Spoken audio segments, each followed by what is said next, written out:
by Suraj Dhotwal Bazaar। Chhapra Siwan मेला लागे बड़ा भारी, चलो ना घुमा दी धनी अब गिर बारी। जय मां जय मां जय जय मां।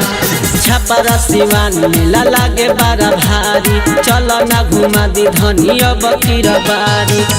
कादू लोग आवतावे दूर दूर के मेला घूमे, हाँ मेला घूमे चलो जलालपुर के।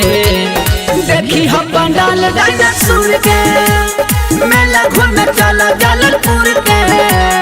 देखी हम पंडाल डायनासोर के।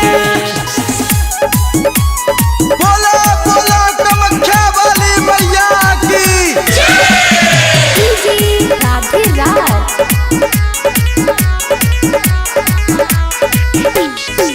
बेतिया मोतिहारी घुमलू गोपालगंज थावे। देवी माई के दर्शन खातिर लोगवा सिरवा झुकावे। जय मां जय जय जय जय मां। भूखल बारू धनिया हो नव दिन के पूजा पाठ करेला। माई शरण में जाए के हमरो मनवा हो तरसेला। लनी अढ़ौल फूलवा हो तुर के मेला घूमे, हाँ मेला घूमे चल जलालपुर के।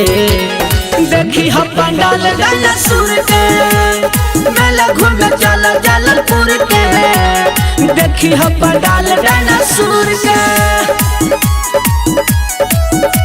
Mixed by Suraj Dhotwal Bazaar। बोला बोला वैष्णो देवी माता की।